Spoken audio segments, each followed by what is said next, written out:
Selamat pagi bagi kita semuanya. Salam sejahtera, salam sehat buat kita ya. Sebelum kita berdoa, saya ingin menyampaikan gimana cara bersaksi. Selama ini seringkali kita mendorong jemaat untuk bersaksi ya. Bersaksi bukan bersaksi seperti di gereja, menceritakan perbuatan kasih Tuhan hanya itu saja untuk jemaat Tuhan, bukan, tetapi bersaksi yang kita maksud adalah bersaksi untuk membawa jiwa kepada Tuhan ya, bersaksi kepada orang-orang yang belum percaya. Nah, ini berbeda dengan bersaksi kalau di gereja ya. Nah, Bapak Ibu, ada tiga cara bagaimana mengabarkan Injil. Satu adalah tentu mengabarkan Injil itu sendiri. Nah, bagaimana eh, kita memaparkan bahwa ada 4 fakta rohani itu ya. Nah, jadi itu langsung bagaimana kita menyampaikan Injil.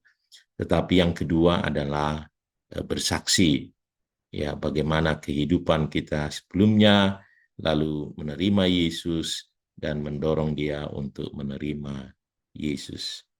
Lalu yang ketiga adalah ya kita lihat bagaimana audiens kita atau orang yang kita jumpai ini masalahnya apa, lalu kita bersaksi tentang masalah itu. Itu yang ketiga. Nah, hari ini tapi saya mau menyampaikan bagaimana bersaksi yang kedua tadi ya.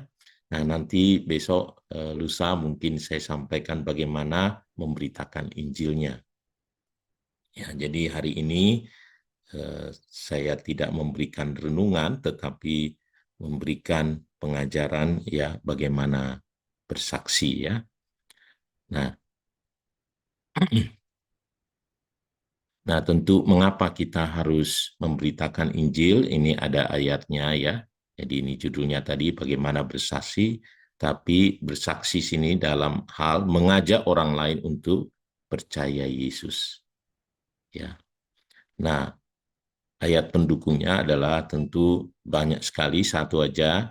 Sebab aku tidak malu terhadap Injil, karena Injil adalah kekuatan Allah yang menyelamatkan setiap orang percaya.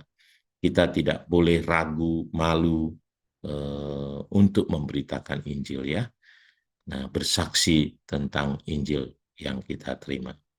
Nah, jadi bagaimana bersaksi untuk membawa orang datang kepada Tuhan, yaitu mulailah menceritakan secara singkat kisah sebelum kita mengenal Kristus.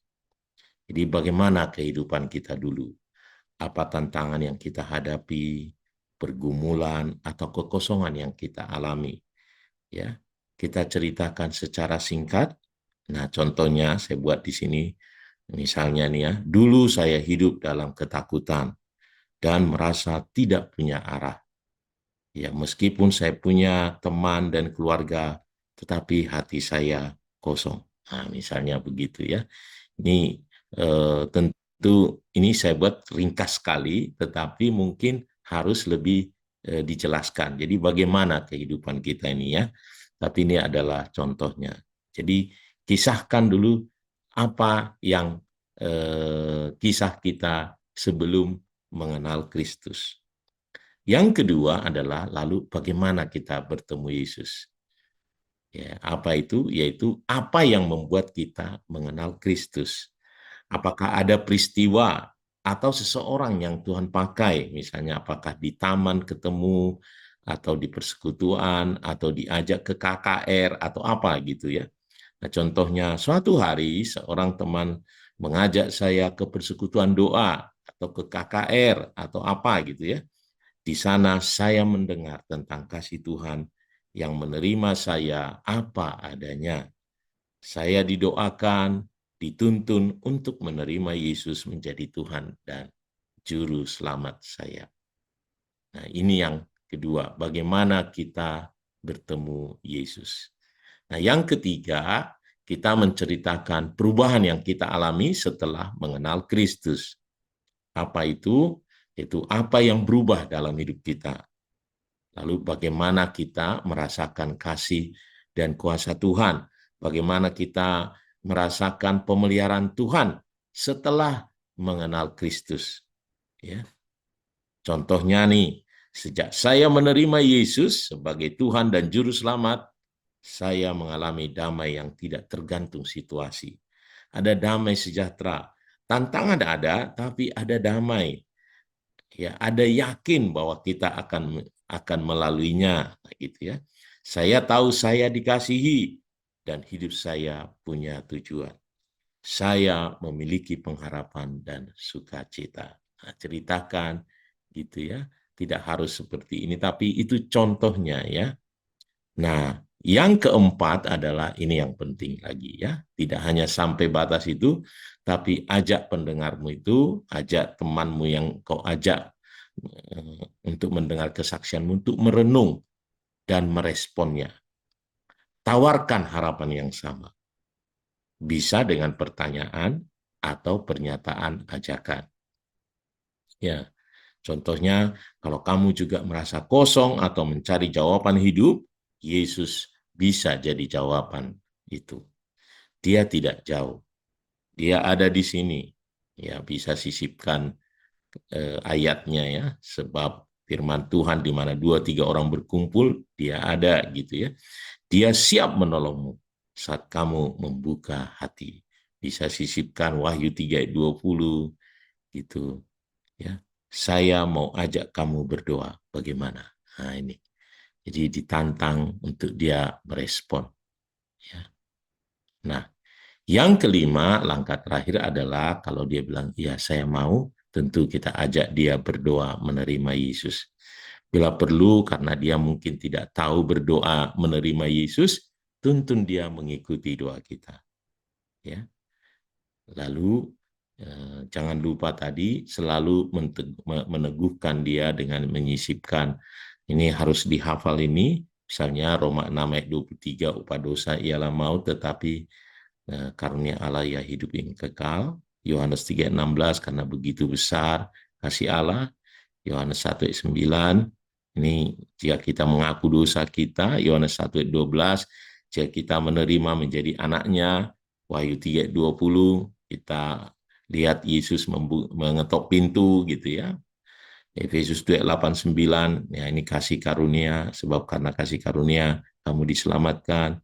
2 Korintus 5 ayat 17 ini biasanya setelah selesai berdoa kita harus menyampaikan 2 Korintus 5 ayat 17, siapa dalam Kristus ialah ciptaan baru, yang lama sudah berlalu, yang baru sudah datang gitu ya. Nah, ini langkah bagaimana bersaksi. Nah, ini sebagai tipsnya.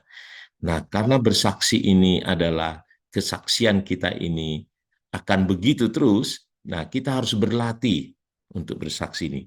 Bisa tulis dulu kesaksian kita, lalu latih menyampaikannya secara lisan. Ya.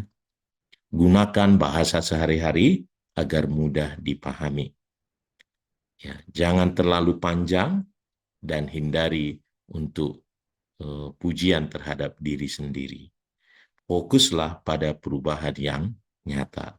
Ya, apa yang kita alami karena menerima Kristus.